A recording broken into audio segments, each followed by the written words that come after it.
Alright guys, I hope you all can see quite a bit better now that we're nice and up close. First things first, I want to go over some of the features of this gun. I really like the sight picture of this gun. I really like that it uses a 3-dot sight system. It also has an adjustable rear sight that is adjustable for your windage and your elevation. So that is very nice that you can adjust to your point of impact. Now, if you're a safety conscious kind of person, it does integrate 2 safeties into this gun. It also is ambidextrous on the external safety here. It's for all you lefties, which is very nice. It accommodates for you guys. It also has a trigger safety. And as you can see right here, the small piece of plastic behind the trigger, when I hit the pivoting points on this gun, let me get this in a little bit closer so you all can see this. Here we go. There's a pivot point in the middle of the trigger. And once that is initiated, it allows the trigger to actually go into the frame of the gun and thus fire the weapon.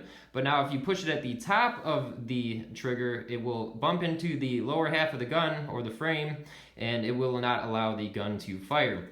So it does incorporate 2 safeties, which is very nice. And a lot of people will really like that it has those 2 features. Now, first things first, before you take apart any gun, you want to make sure that it is indeed unloaded. It does come with 2 magazines. They are metal magazines as well, which I like as well. And again, nothing inside our chamber there. Now, the first thing that you're going to want to do, or the second thing rather, when you go to take this gun apart, you're going to want to lock your slide to the rear. And I just use the slide lock, slide release, whatever you'd like to call it. For today's purposes, I'm going to call this the slide lock. That's that guy right there.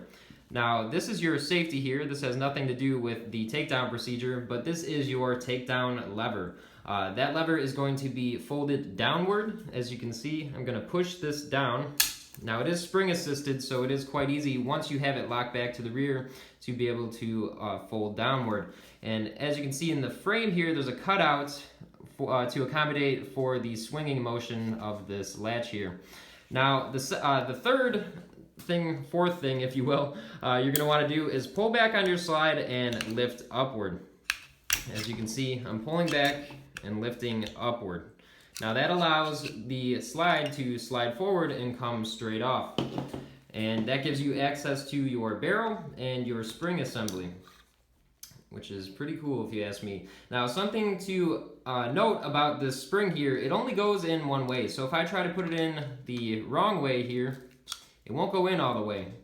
Okay, so this spring, once it is reassembled, it needs to go in past the frame.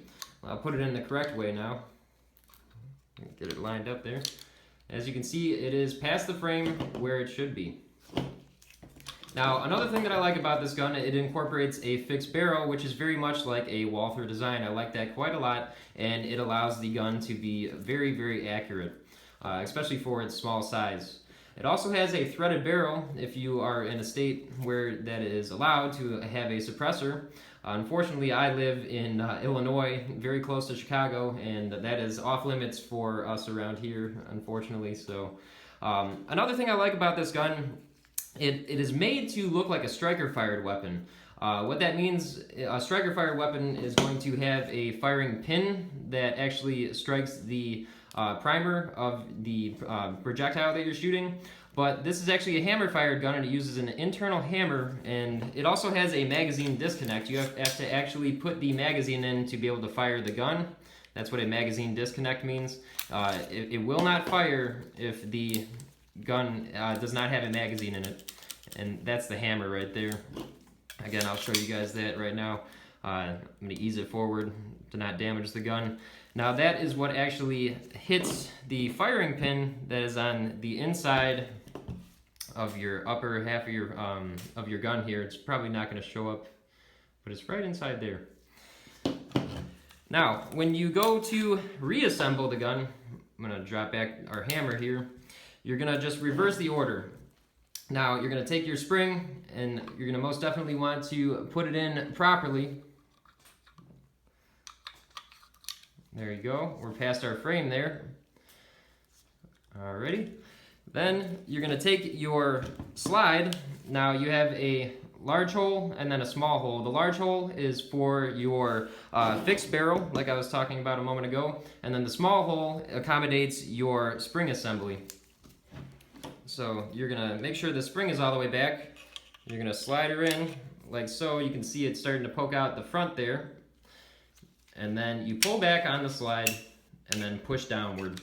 And that allows it to go back on. Now, once you get back to this point, I'll show you guys that once again. So we're gonna pull back and then it'll drop right in. Now, you're gonna lock the slide to the rear once again. Let's get this to focus. And then you're going to initiate your takedown lever by pushing it upward. Now that makes your gun fully operational again. And it locks back to the rear as it should. So, I hope you guys enjoyed this video, found it to be a little bit informational. If you guys are not a subscriber, hit the subscribe button and the like button. I'd greatly appreciate that. And don't forget to look in the description of this video to find my website. I run a website called tactfullytactical101.com, and I also have an Amazon affiliate website where I sell products through to help to support this channel. So you guys take care and stay tuned for more interesting videos.